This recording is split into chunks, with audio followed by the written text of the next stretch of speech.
lagi bersama saya Dia Adhikara di video teknik dan materi berbicara di depan umum. Di video sebelumnya kita sudah belajar banyak hal tentang teknik berbicara, struktur berbicara secara sederhana, hingga struktur berbicara untuk mengemukakan pendapat. Sudah dikerjakan semua kan prakteknya? Good job! Sekarang kita masuk ke tips and trick bagaimana melatih berbicara di depan umum di rumah. Kadang orang Indonesia sulit sekali mengemukakan pendapat karena biasa batin atau berbicara di dalam hati. Kadang antara kepala, hati menyulitkan kita untuk langsung berbicara. Kebanyakan kita mikir dulu, dirasain dulu pakai hati, terus akhirnya nggak jadi ngomong deh.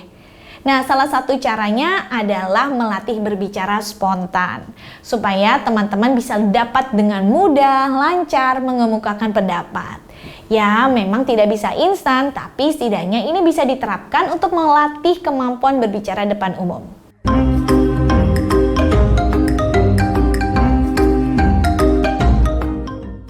Pertama adalah mendeskripsikan sesuatu. Di video sebelumnya kita sudah belajar tentang deskripsi, struktur berbicara deskripsi dengan apa, kenapa, bagaimana. Mulai dengan mendeskripsikan sesuatu yang sederhana atau sesuatu yang memunculkan rasa penasaran pada teman-teman.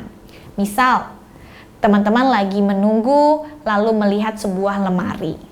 Lalu teman-teman berpikir, sebenarnya apa sih lemari asal-muasalnya? Dulu dia itu dibuat dari apa ya? Lalu lemari itu buatan asli Indonesia atau luar negeri ya?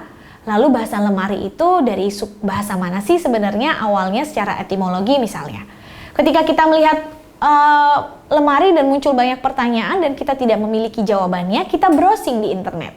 Di situ kita membaca. Disitulah proses memperkaya stock of knowledge kita dan frame of reference kita. Baru setelah kita membaca, kita jelaskan lemari itu secara urut. Apa, kenapa, dan bagaimana.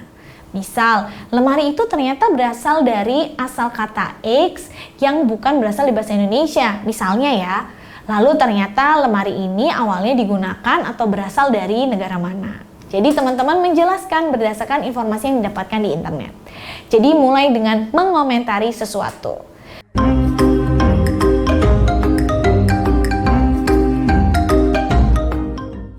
Ketika berbicara mengomentari sesuatu, teman-teman jangan juga hanya pendek-pendek, harus panjang sesuai dengan subjek, predikat, objek, dan keterangan. Misal, kita lagi di jalan panas sekali. Jangan sekali-sekali hanya berbicara, "Duh, panas sekali cuacanya." Tapi bisa dengan kalimat yang lebih lengkap. Misalnya, "Kok hari ini tumben ya panas sekali? Kenapa ya udaranya panas? Oh, mungkin karena mau hujan, mendung. Oh, mungkin karena memang hari ini adalah musim kemarau atau banyak kendaraan dan lain sebagainya." Kita bisa mencari-cari alasan yang kira-kira paling tepat untuk menjelaskan komentar kita.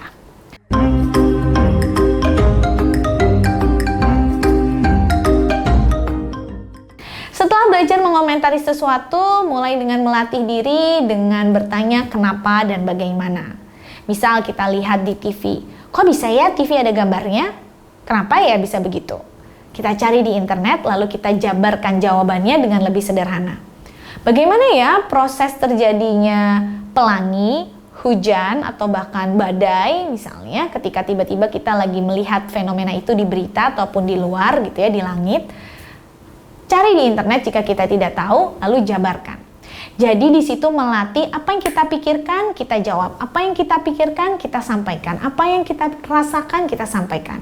Mengomentari bisa melatih kepekaan kita merasakan sesuatu lalu disampaikan. Lalu melatih kenapa, bagaimana memudahkan kita untuk menyusun menyusun struktur berbicara dari pemikiran kita. Dan di situ kita juga bisa menambahkan informasi atau wawasan dari apa yang kita baca.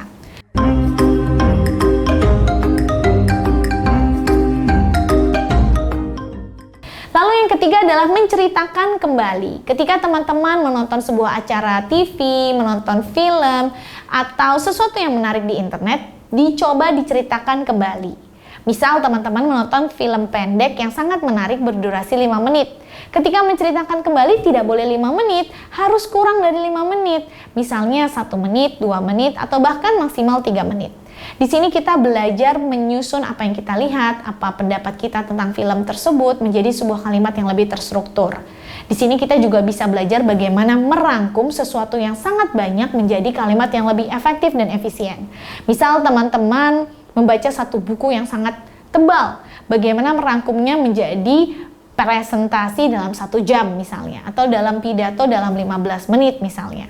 Dan ini perlu dilatih, caranya cukup mudah dengan menceritakan kembali apa yang dilihat di artikel maupun dalam sebuah video.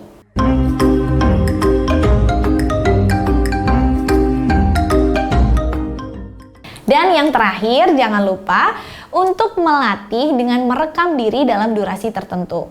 Misalnya, teman-teman ingin melatih kemampuan berbicara mulai dari 1 menit non-stop, 2 menit non-stop, 3 menit, dan seterusnya. Dan jangan lupa untuk menggunakan struktur dan teknik berbicara yang tepat. Seperti jangan lupa penekanannya, jangan lupa jedanya, jangan lupa ekspresi suaranya, dan jangan lupa gesturnya. Betul sekali.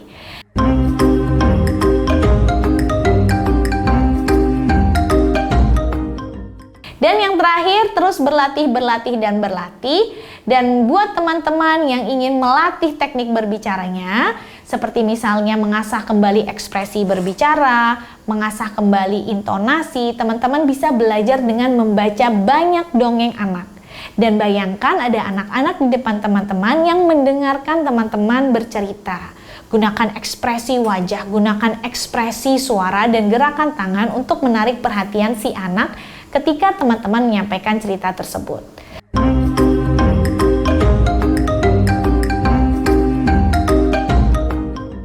Teman-teman juga bisa menyampaikan materi berbicara dengan membuat naskahnya penuh. Setelah belajar struktur berbicara tadi, ya di video-video sebelumnya, teman-teman bisa mempraktekkan teknik berbicara atau melatih teknik berbicara dengan membaca naskah yang sudah dibuat. Dan yang terakhir, jangan lupa untuk berlatih dan terus mengevaluasi diri. Bisa melihat melalui sebuah video pembelajaran, melalui video rekaman penampilan teman-teman, atau meminta pendapat orang lain ketika melihat penampilan teman-teman semua. Dan di sini teman-teman harus tahu bahwa ternyata kegugupan dan pengalaman atau jam terbang sangat mempengaruhi kemampuan public speaking teman-teman di depan umum.